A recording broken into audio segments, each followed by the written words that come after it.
Your Next 5 Moves by Patrick Bet-David. Picture this. You're 8 years old, squeezed into the back seat of your family's cramped white Renault. The wail of sirens cuts through the air like knives. Your family is fleeing Iran, desperate to escape a place where the whistle of falling bombs has become as ordinary as birdsong. Your car rumbles across a bridge, just concrete and steel holding you above the water.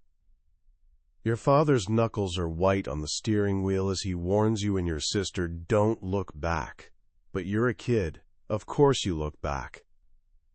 The flash comes first, blinding and brutal. Then the sound. The bridge you just crossed has been blown to pieces. That image sears itself into your brain, a permanent scar you'll carry forever. That little boy was Patrick Bet-David. He could have let that trauma define him. Could have remained a victim of war, of living in refugee camps for 2 years, of arriving in America at 12 without speaking the language. His relatives certainly expected as much when he graduated high school with a 1.8 GPA. You'll never amount to anything, they said. But Patrick discovered something powerful. Something that separates chess grandmasters from casual players. While amateurs see the board as it is, grandmasters see it as it will be 10 or 15 moves ahead. He learned to treat life like a game of strategy. Today we're exploring his remarkable book, Your Next 5 Moves. Patrick built a financial services empire with over 15,000 agents and created Valuetainment, a media company with billions of views. Not because he was the smartest person around. He'll tell you straight up he wasn't, but because he mastered the art of thinking ahead. Here's the thing. This book isn't really about business, it's about mindset. It's a playbook for underdogs, for anyone who's been counted out, for anyone tired of life happening to them instead of for them. My promise? By the end, you'll understand what separates amateurs from grandmasters in the game of life. You'll have a framework for making decisions, building teams, and scaling your dreams. All by learning to master your next 5 moves. So what separates the Elon Musks and Kobe Bryants from everyone else? Patrick's answer is almost embarrassingly simple. Most people only think one move ahead. We react to feelings, fear, ego, whatever emotion hits us hardest in the moment. Your top employee threatens to quit unless he gets a raise. The amateur reacts. Nobody threatens me. We don't need him anyway. The grandmaster? She pauses. She's not thinking about the threat. She's already plotting her next 5 moves. That's the heart of this book. To win the long game, stop reacting and start strategizing. And this transformation from amateur to master, it begins with the first, most crucial move of all. Move 1. Master knowing yourself. Before you can plan anything on life's chessboard, you need to answer one fundamental question. Who do you want to be? Sounds simple, maybe even fluffy. But Patrick insists that without a crystal clear answer, every strategy crumbles. Your answer determines how you handle setbacks, who you let into your life, and what sacrifices you'll make. Patrick learned this the hard way. Early on, he was crushing it as a salesman at Bally Total Fitness. His plan? Become the next Arnold Schwarzenegger. Management promised him a big promotion to Hollywood if he could turn around a failing gym in the middle of nowhere. He didn't just meet the goal, he demolished it, taking the club from 40% to 115% of its revenue target in 90 days. He'd objectively earned that promotion. But when he walked into his boss's office, ready for his victory lap, they gave the position to someone else. Someone with more seniority but far worse results. Corporate politics had trumped merit. Anger and betrayal washed over him. He quit on the spot. Driving home, He felt like he'd just made the worst decision of his life. But that night, as the emotion drained away, something crystallized. He could never again let someone else control his destiny. That painful moment forced him to define, for the first time, who he wanted to be. He made a list. Work with people who keep their word. Have a clear path to success based purely on results. Build a team that shares his vision. That clarity, born from pain, became his compass. Here's a recurring theme. Your greatest fuel often comes from your deepest pain. Take Barbara Corcoran from Shark Tank. Her boyfriend and business partner left her for her assistant, telling her on his way out, "You'll never succeed without me." That insult became rocket fuel. She built a real estate empire and sold it for $66 million, not just to get rich, but to prove him wrong. Patrick wants you to do the same. Think of a teacher, boss, or relative who doubted you. Don't bury that memory. Use it. That "never again" feeling is one of the most powerful forces on the planet. For Patrick, the ultimate never again moment came at 23. His father was in the hospital after his 13th heart attack, receiving terrible care at a public facility. Patrick lost it, screaming and throwing things, until security dragged him out. Sitting in his car, crying, a stranger's words echoed in his head. "If you had money, you could get better insurance, but you didn't pay for this. Taxpayers are." The anger melted into shame. His father was suffering because he, Patrick, had failed. That night, the old Patrick died. The party guy who racked up credit card debt was gone. In his place stood a man with a mission: make the name Bet David mean something. His father would never receive lousy health care again. That pain gave him absolute clarity. And with clarity comes the ability to make your next move. Move 2. Master the ability to reason. Once you know who you want to be, the second move is mastering how you think. Life will throw problems at you constantly. Markets crash. Partners betray you. Pandemics shut down the world. Amateurs panic. Grandmasters process. Processing is staying calm in the storm, analyzing problems logically, and seeing hidden consequences. The most important trait for effective processing? Taking 100% responsibility. Poor processors blame. The economy's bad. My employees are lazy. They see themselves as victims. Great processors always start with I. They ask, how did I contribute to this? What could I have done differently? How can I solve this? Patrick shares a great example of watching Joe Rogan handle a business dispute. Someone he partnered with wasn't representing their brand correctly. Instead of blaming the guy, Rogan caught himself, "Here we have a problem that we've allowed to be created." He owned his role. That shift from victim to owner gives you the power to find solutions instead of just complaining.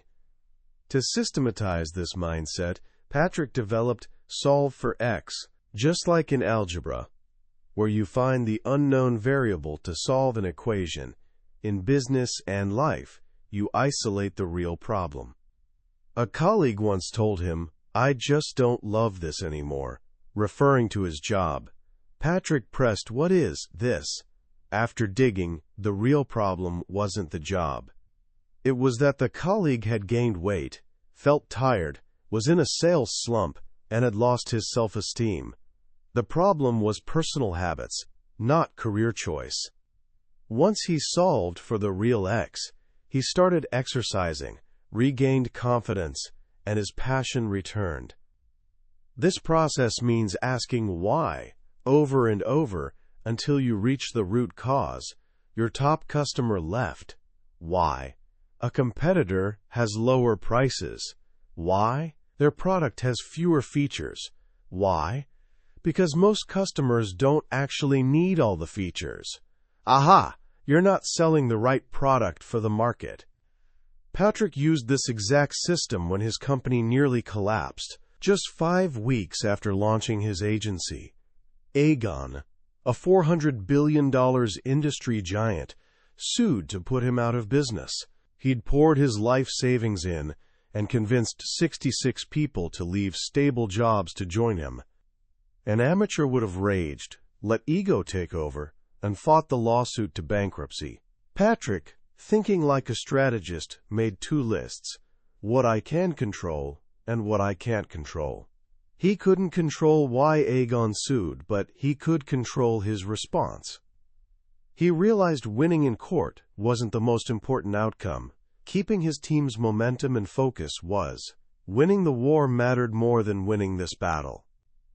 So he made a calculated decision. He settled, wrote a massive check that crippled them financially, and moved on. Painful? Absolutely. But it was the right move. It allowed them to survive, and eventually thrive, because emotion didn't cloud his reasoning. Move 3. Master building the right team. No matter how brilliant you are, you'll always lose to a team. The myth of the lone genius, the solopreneur who builds an empire alone, is exactly that, a myth. The third move is learning to build your army. But before recruiting anyone, answer this critical question: why should someone work with you? Early on, people don't join your company. They join you. You are the benefits program. Do people win by being around you? Do you make them better?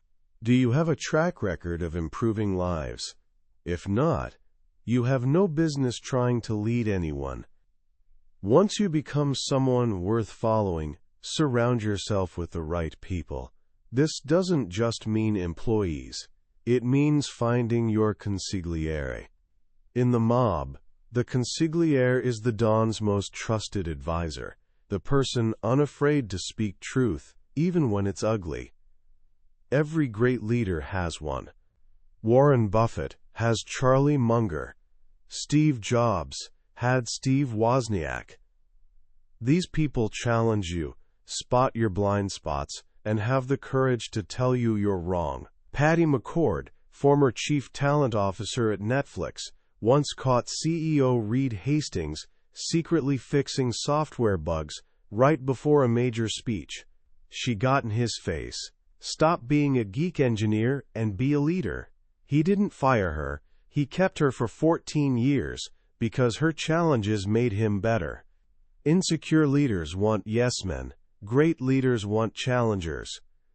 But with trust comes risk. Patrick tells the story of Donnie Brasco, the FBI agent who went undercover and infiltrated the mafia for 6 years. He earned complete trust from some of the most suspicious people on earth. How? Greed. They saw him as a big earner and dropped their guard. The lesson is brutal but clear. No matter how much you like someone, do your due diligence. Check references, do background checks, and never let charisma blind you to red flags. Once you have the right people, how do you keep them? Give them a piece of the action. Patrick argues that one of America's most powerful forces is the concept of equity, the chance to own something. It transforms an employee's mindset into an owner's mindset. They stop working for a paycheck and start building the company's value, because its success is now their success.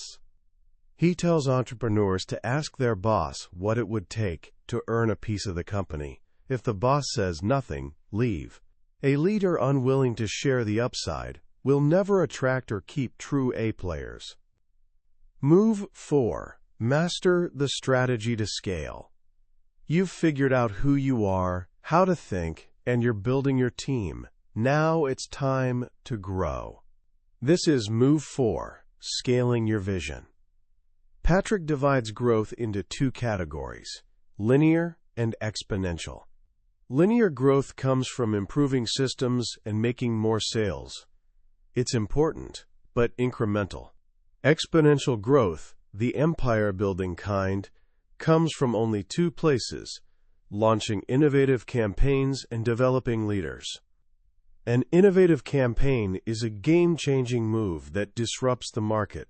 Think of Mitsubishi offering to pay customers gas for a year when prices soared. Brilliant marketing that caught everyone off guard. But even the best campaigns are temporary. True, sustainable, exponential growth comes from leadership development. Your ability as a leader will be judged not by your own talent, but by the quality of leaders you create. This means identifying potential leaders, challenging them, and pouring energy into them until they can build parts of the business on their own. How do you forge these leaders? Through pressure. Patrick shares a story about NFL coach Bill Belichick, known for his relentless, almost insane expectations. One former player said playing for Belichick was incredibly annoying because practices were so much harder than actual games. Belichick applied so much pressure during the week that Sunday's game felt easy. His players were desensitized to stress. This is how you build an elite team. Set standards so high they're uncomfortable. Hold people accountable not to your expectations, but to the high expectations they set for themselves. At first, they may resent it, but eventually, the lions on your team, the true performers, will realize the pressure is making them great. They thrive on it. This is what Steve Jobs did with his famous reality distortion field. He refused to accept other people's limitations. He'd impose seemingly impossible deadlines, and because he believed it could be done, his team would find a way, surprising even themselves. But as you scale, chaos is inevitable. Growth feels like everything's about to fall apart. This is where systems save you. Patrick is obsessed with data. He calls it Moneyball for business. You must have numbers you can track every single day. Numbers keep people honest. If a salesperson says, "I'm working hard, but the leads are weak," a bad manager argues. A great manager pulls up the data. "Paul, the data shows you made 20 calls this week. Our top performers make 100. Let's talk about that." The conversation shifts from opinion to fact. Data lets you identify real leaks in your business and fix them. To truly scale, you must codify your knowledge. Everything in your head, your sales process, hiring method, unique insights, must become a system, manual, or video library that anyone can learn. If the business can't run without you, you don't own a business. You own a job. Creating transferable systems builds true, sellable value. Move 5. Master power plays. You've built your foundation, mindset, team, and growth systems. The final move is about engaging with the world. It's about mastering power. Every person and business has a Goliath, a competitor who's bigger, richer, and more established. Beating Goliath isn't about matching his strength. It's about exploiting his weakness. Goliaths are often comfortable, slow, and less hungry. Your advantages are speed, hunger, and the ability to attract other crazy, hungry people who'd rather fight a giant than work for one. One of your most powerful weapons against Goliath? Social media. It's the great equalizer. Goliath can spend millions on PR, but you can create a video on your phone that gets more views and makes a bigger impact. This is how you control the narrative. If you don't tell the world who you are and what you stand for, the world will decide for you. Patrick is adamant. You must be shameless. Not arrogant, but shameless in self-promotion. Share your wins, but more importantly, share your losses. People don't connect with perfect robots. They connect with real humans who make mistakes and learn from them. This leads to the art of negotiation. Patrick studied mobsters, not for their criminal methods, but to understand their mastery of strategy, psychology, and leverage. When they sit down for a meeting, it can be life or death. Because the stakes are so high, their preparation is obsessive. He shares 7 essential steps he takes before any high-stakes meeting, including anticipating everything the other side will say, role-playing multiple times, and spending most of the time addressing their needs, not his own. Before a major negotiation with a powerful insurance carrier, he spent 90% of his preparation thinking about what they wanted, their fears, and how he could solve their problems. He walked in and made an offer they couldn't refuse, not because it was a threat, but because it was a win-win so clearly beneficial for them.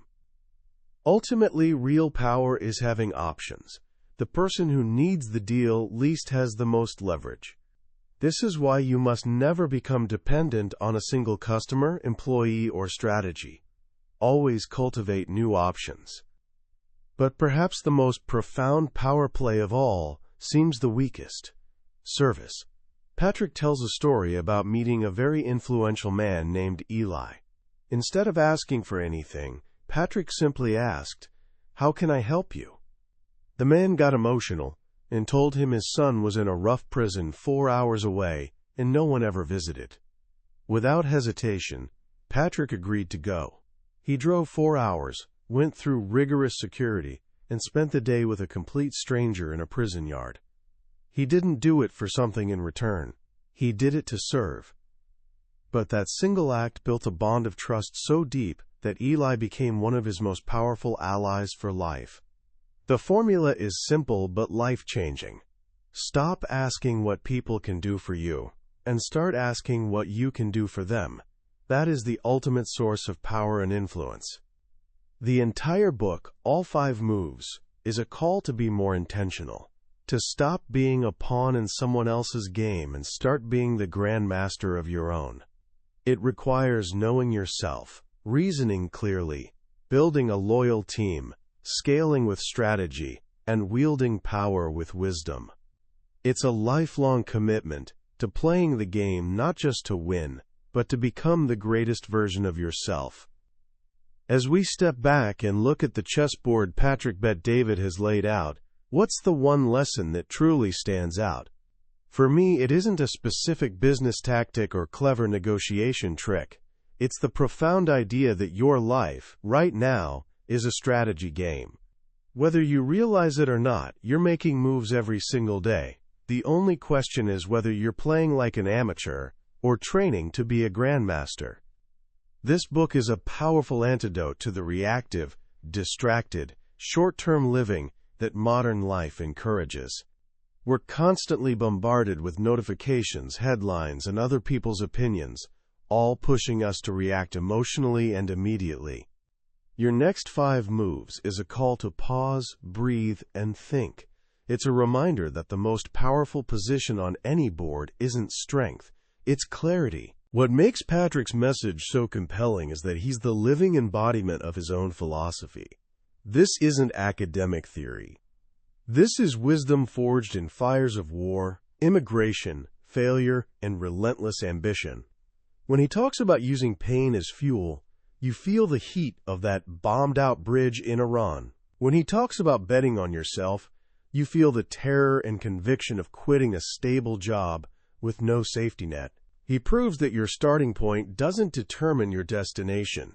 Your strategy does.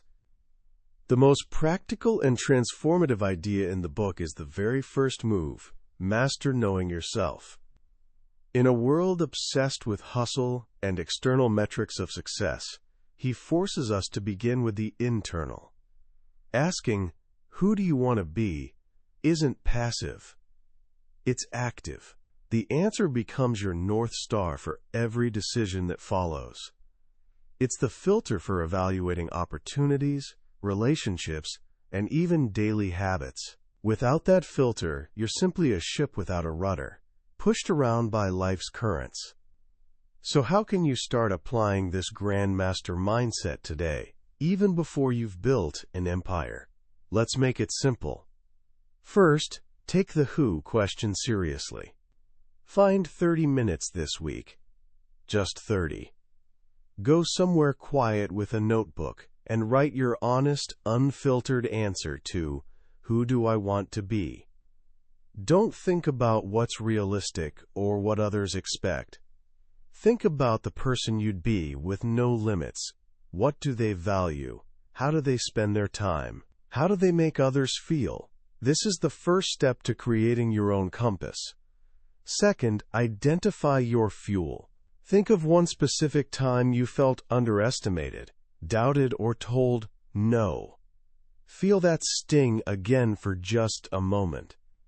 Now, instead of pushing it away, write down one small, concrete action you can take this week to use that feeling as motivation. Maybe it's studying an extra hour, making one more sales call, or finally starting that project you've been putting off. Turn that negative energy into forward momentum. Third, practice your next move. Look at a small problem you're currently facing, a tough assignment, a disagreement with a friend, a challenge at your part-time job. Instead of reacting, take out paper and map 3 potential moves. For each move, write the likely consequence, your next 1 or 2 moves. The goal isn't finding the perfect solution. The goal is training your brain to stop reacting and start strategizing. This book is about so much more than business. It's a manual for living an intentional life.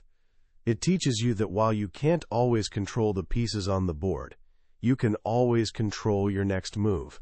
And in the long game of life, that's the only thing that truly matters. That was a deep dive into Your Next 5 Moves by Patrick Bet-David. We've explored the core strategies today, but I'll be honest, a summary is like looking at a picture of a magnificent feast. You can see what's on the table, but you can't taste the flavors or feel the warmth. The real magic happens when you read it yourself. When one of Patrick's stories connects with your own memory, or a single sentence makes you see a problem in a whole new light. This summary is your invitation to the table. If anything we've discussed has sparked something in you, grab a copy. Reading it isn't just about learning. It's an experience that can fundamentally change how you play the game. You can find a link to the book in the description below. If you've found this journey valuable, hit that subscribe button. It tells me this work matters and ensures you won't miss our next exploration into another life-changing book. Let's keep learning and growing, one move at a time.